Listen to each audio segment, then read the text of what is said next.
And welcome back to the Hot Lap. We are talking WRC Poland, our preview. And wow, is this an important rally for many people, including, as you can see in the thumbnail, Martin Sesks, Tanek. But one guy is missing from, well, there's a few guys missing from the thumbnails. One guy in particular we're going to be talking about again.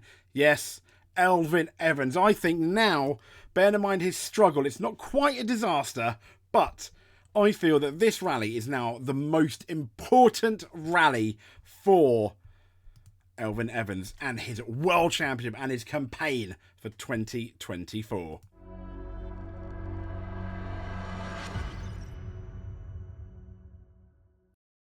So, welcome back to the Hot Lap. As you can see here, the WRC 80th Rally Poland behind me in absolutely all of its glory.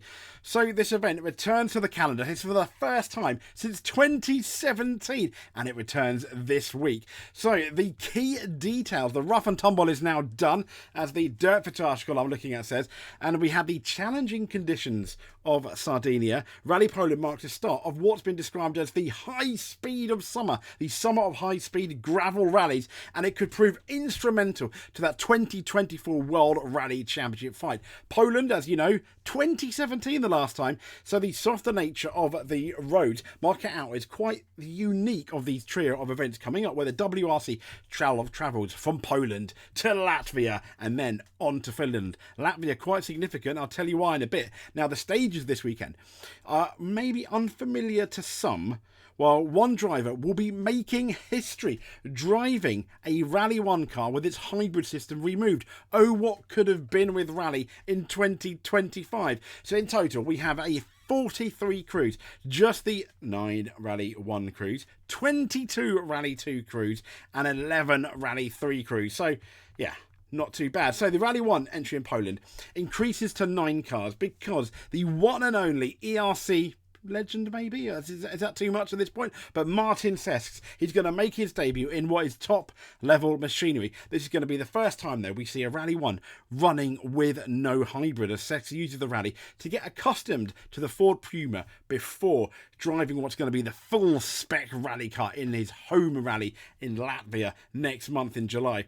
Now, the rest of the lineup for M Sport, it's going to be business pretty much as usual, with Formo having never competed in Poland and his teammate Gregor Monster. They'll be looking to build on what was a positive performance, and for Formo, a positive beginning of the year, but it seems to be slipping a tiny bit. He was third for a fair while in the championship, but back in that championship battle, Nouveau is going to lead the way, as he's pretty much established himself now, I think, as title favourite. After what was a whoops-a-daisy mistake in the last rally in Sardinia, the Hyundai driver is going to be looking to really hold on to that championship in the face of not a resurgent Elfyn Evans like we kind of wanted, because it's going to be Hyundai v Toyota. No, his own teammate.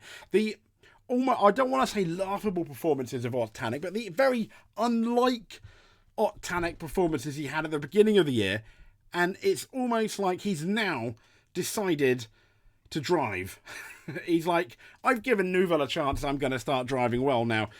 So he's but taken over the third Hyundai is Andreas Mikkelsen, who makes his first gravel rally appearance of the year. Now at Toyota, we've got the legend OJ returns for a fourth consecutive outing. The 8-time champion in such good form, it should perhaps be no surprise that Toyota have called on his services again, and goodness me, I think they need him, because you've got Elfyn Evans and Takamatsu Katsuta completing the Toyota lineup, and it's not looking particularly great, is it, for Toyota at the moment?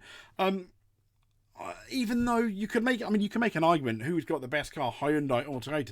It's not really Ford at the moment, but I can't wait to see what's going to be happening in that Martin Sesks Ford.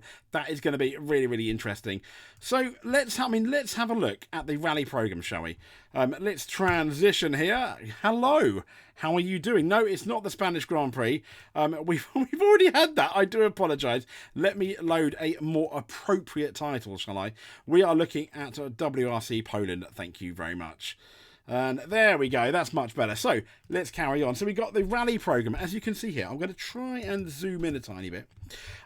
We've got Thursday. We got the shakedown, meeting the crews, and we got the super or special stage 1 in the arena. I mean, it doesn't really mean much, but it's. I imagine the atmosphere is going to be absolutely amazing. And then we start on the Friday, as you can see, at 8:45. Now, these are local Poland time, so you might have to minus an hour, I think, if you're in the UK, plus or minus an hour elsewhere around the world. This is local Polish time, I believe.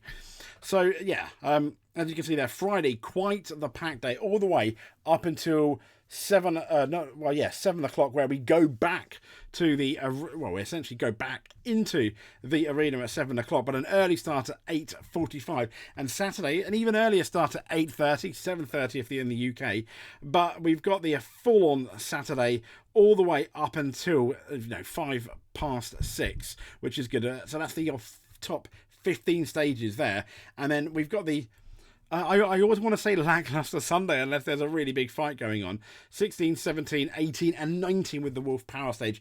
Will Hyundai mess with those points again and really, I mean, let's not get into the points because it's just gonna make me quite sad. But what I would like to get into is the results and standings. And here we go. As you can see at the bottom here, we've got Terry Neuville on 122. We've got Ott Tanak on 104. Elfyn Evans on 104. But because Ott Tanak has won a rally, he's ahead. But, I mean, Ott Tanak has almost come from absolutely nowhere. And this is very important for Elfyn Evans, and we'll get into that in a bit. Sebastian Ogier 4th. Formo, sadly, in 5th. He's really let go a tiny bit now, hasn't he? In the Ford, albeit he's in the Ford, so I can't help but think he's always at a disadvantage. But could he still finish? I don't think he can finish 3rd, really. Even OJ's now ahead of him, sadly. But Formo, I think he's one of my favourites for most improved rally driver, and that's something I really thought Katsuta's going to end up doing. Calais is down in 7th. I mean, 8th, 9th, for Sordo, 9th for Lappy, 10th for Gregor Munster, 11th for Andreas Mikkelsen, and then we've got Oliver Solberg in 12th in the leading in the WRC2s. So let's go back though to our Polish 80th Poland rally stage and have a quick talk about the drivers, shall we? Yeah, breathe in, because I imagine this is all not going to be particularly nice. I mean, let's talk about this man. I've been slagging him off a tiny bit. Elfyn Evans. He was my favourite for the championship. He finished, I think, 2nd in the championship last time. Elfyn, what is he doing? Now, I know Chris was saying that he likes it. He's a big fan of Evans.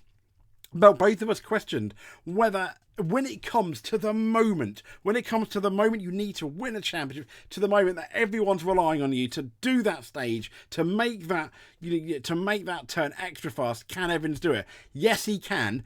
But sometimes, I mean, we know he can, but sometimes it feels like his head says no. And he's going to really have to go into this rally and prove a massive point.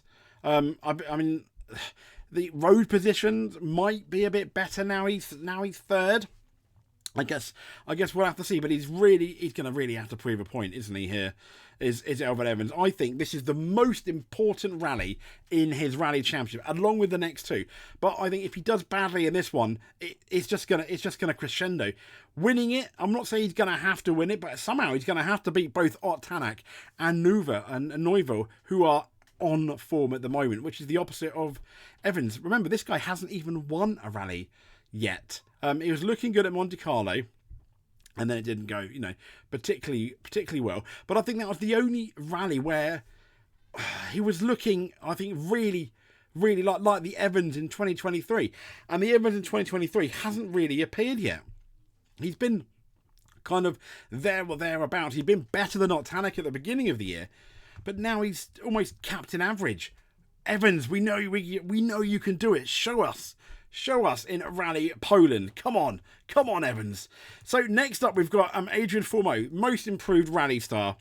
I think he's doing an absolutely great job. Could he get a podium? Well, as we know, everyone makes mistakes. The last rally decided by 0.2, which was absolutely 0.2 tenths of a second, which is absolutely crazy. Anything is possible, especially with this really fast rally here in Poland. Going fast also means mistakes will if you make a mistake, sometimes it can end up being a very big mistake and almost a Greek tragedy of such, as your rally may well be coming to an end.